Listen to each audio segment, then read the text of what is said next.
selamat pagi semuanya. Perkenalkan, nama saya Priska Natalia Ambana. Saya mahasiswa dari tingkat 1 PPNB jurusan Keperawatan Poltekkes Kemenkes Kupang. Nah teman-teman, pada pagi hari ini saya akan presentasikan hasil kerja saya dengan judul kelainan jenis sel. Tanpa membuang waktu, langsung saja kita masuk pada kelainan jenis sel yang pertama.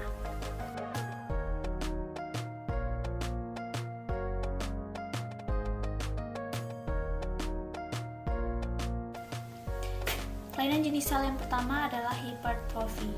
Nah, hipertrofi ini didefinisikan sebagai pembesaran jaringan atau organ karena pembesaran selnya yang tidak disertai peningkatan fungsi organ atau jaringan tersebut.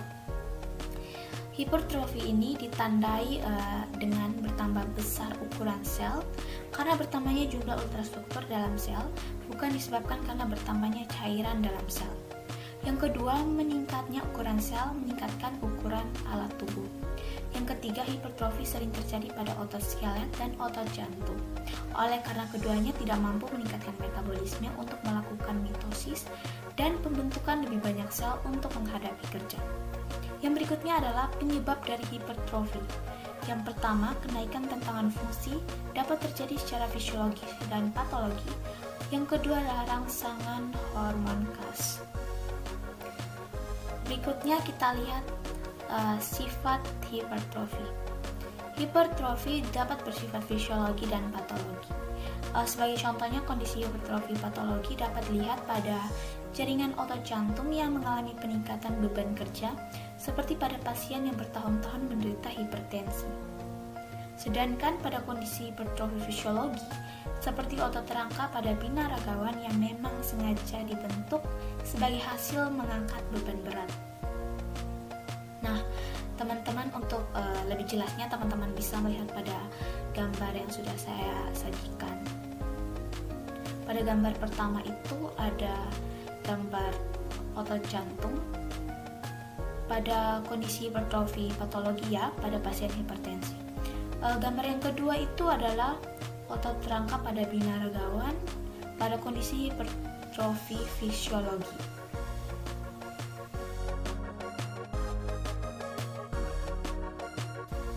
Yang berikutnya adalah atrofi. Atrofi sendiri adalah pengurutan ukuran sel dengan hilangnya substansi sel. Atrofi disebabkan oleh yang pertama, sel hilang substansi sel, sehingga menyebabkan berkurangnya ukuran organ. Yang kedua, penurunan dari sintetis protein dan peningkatan degenerasi protein di dalam sel. Yang ketiga, kehilangan interfasi, kekurangan suplai darah, kekurangan nutrisi, kehilangan stimulasi endokrin, dan aging. Yang berikutnya kita akan melihat bagaimana sifat atrofi. Sifat atrofi itu ada dua. Yang pertama itu sifat fisiologi dan yang kedua adalah sifat patologi. Sifat fisiologi dapat kita lihat pada proses aging atau penuaan, di mana seluruh bagian tubuh tampak mengecil bertahap. Lebih jelas jika dilihat pada usia lanjut yang mengalami atrofi endokrin sehingga produk hormonnya menurun. Sedangkan atrofi patologi dapat terjadi pada otot individu yang mengalami imobilisasi, sehingga otot tidak pernah digerakkan, sehingga otot akan semakin mengecil. Yang berikutnya adalah contoh atrofi. Yang pertama, usia tua otak pria usia 82 tahun lebih kecil daripada otak pria usia 35 tahun. Itu secara fisiologi. Yang kedua adalah atrofi otot lurik. Yang pertama, serat-serat otot lurik tampak menipis. Yang kedua ada bervakuola. Yang ketiga lebih pucat daripada normal. Yang keempat lebih sedikit myofilamen. Untuk lebih jelasnya, teman-teman bisa melihat pada gambar yang sudah saya sajikan. Gambar pertama adalah atrofi bersifat fisiologis, di mana pada proses penuaan atau aging. Gambar yang kedua adalah atrofi bersifat patologis pada otot individu yang mengalami imobilisasi sehingga otot tersebut mengecil.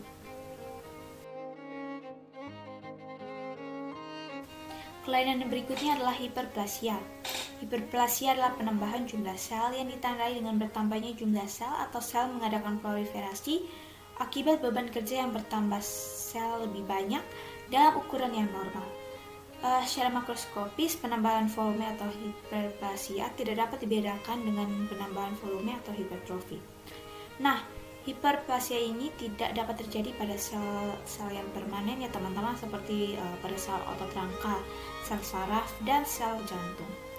Hiperplasia dibagi menjadi dua, yaitu hiperplasia hormonal dan hiperplasia terkompensasi.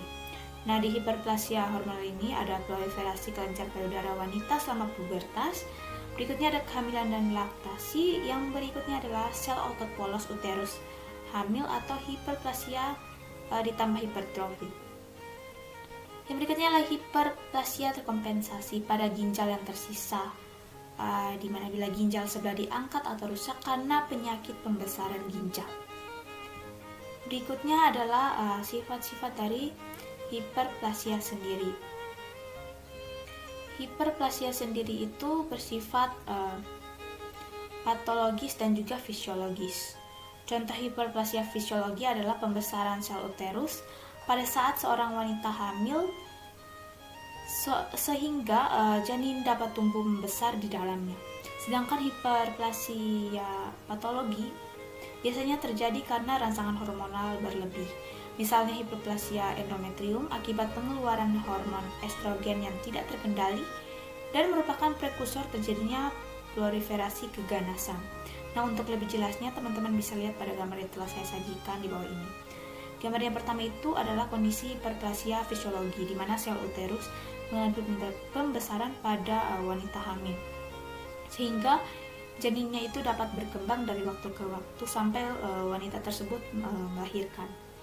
Yang kedua itu ada gambar kondisi hiperplasia patologi pada endometrium akibat pengeluaran hormon estrogen yang tak terkendali.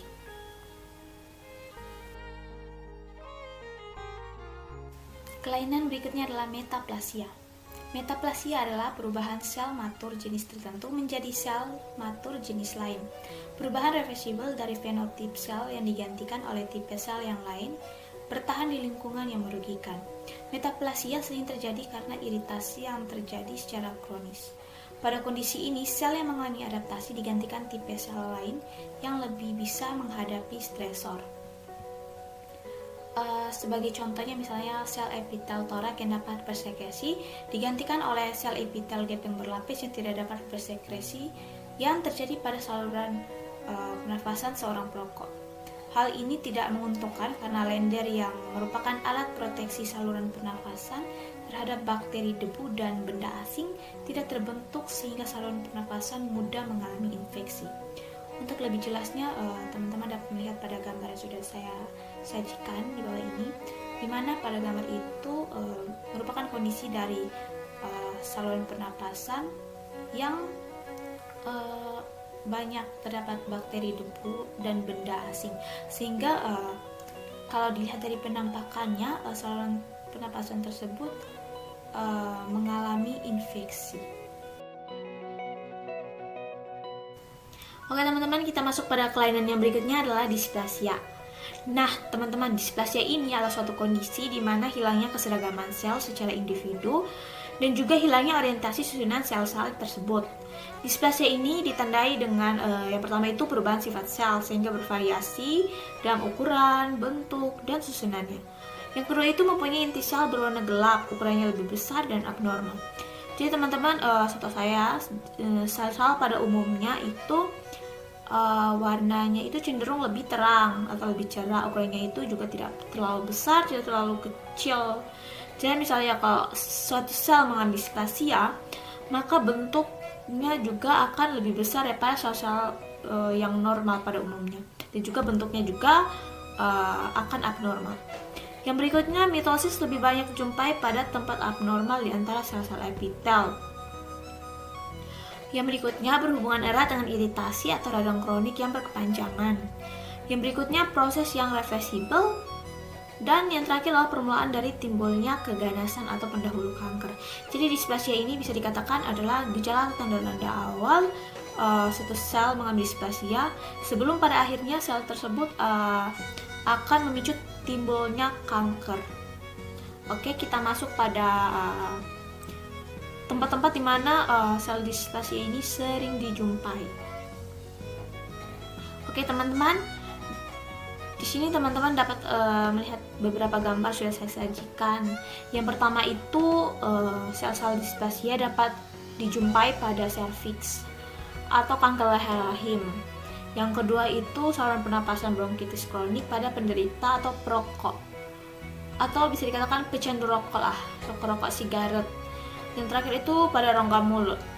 Jadi pada gambar yang sudah saya sajikan nih, teman-teman bisa lihat gambar yang pertama itu adalah sel-sel darah ya, dimana sel-sel darah itu pada awalnya itu berukuran normal, kemudian dia mengalami displasia dan hingga pada akhirnya sel-sel tersebut berubah jadi tumor cell. Pada gambar yang kedua itu teman-teman bisa lihat itu gambar dari saluran pernapasan penderita bronkitis akut, terkhususnya itu para perokok sigaret atau para pecandu rokok. Dan yang terakhir itu ada gambar mulut, rongga mulut, di mana sel-sel pada rongga mulut ini telah mengalami displasia sehingga menyebabkan perubahan yang signifikan pada rongga mulut manusia. Kelainan berikutnya adalah iskemik.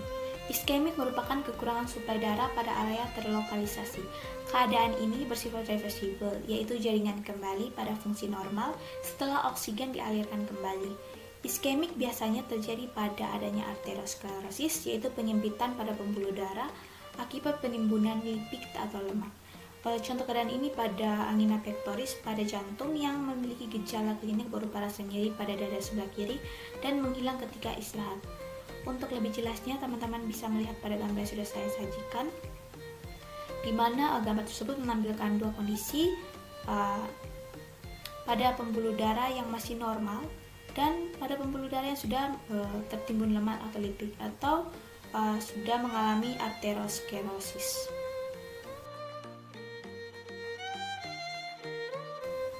Kelainan berikutnya adalah trombosis.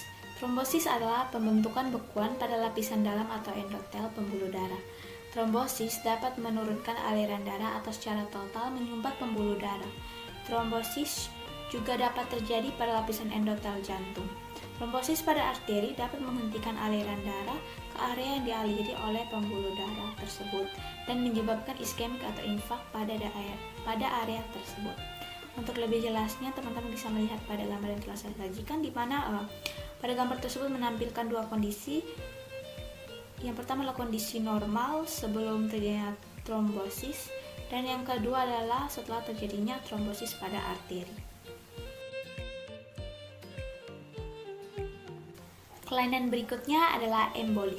Emboli adalah kumpulan bekuan darah atau trombus, atau bisa juga dari substansi lain seperti kolesterol yang terlepas dari pembuluh darah utama dan memasuki aliran darah yang dapat menuju kemana saja dan menyebabkan berbagai masalah termasuk stroke, jantung koroner, gagal ginjal, ataupun emboli paru.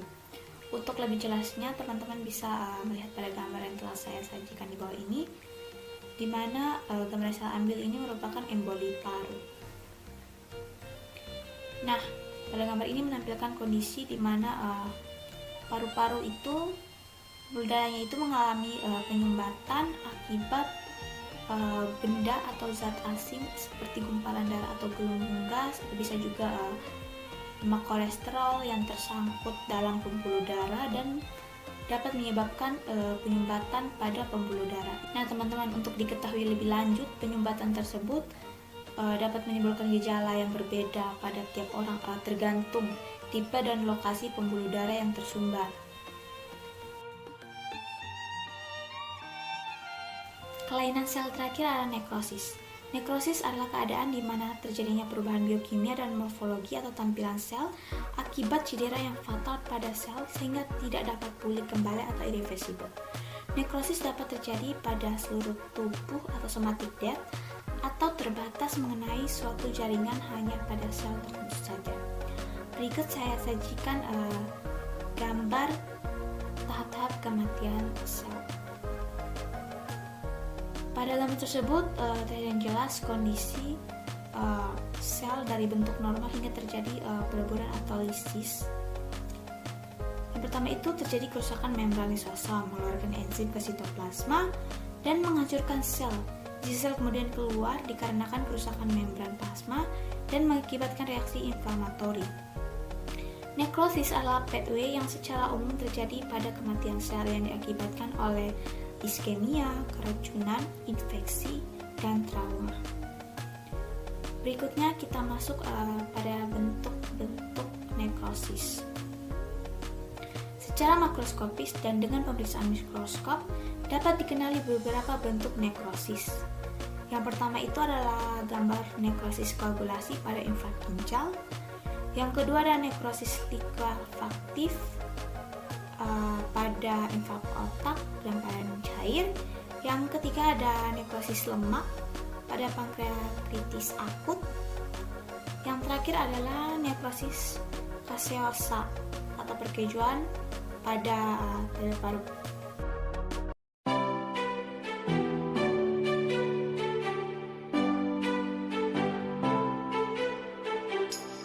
Rising up like the phoenixes, been tired of pushed to the ground. Speaking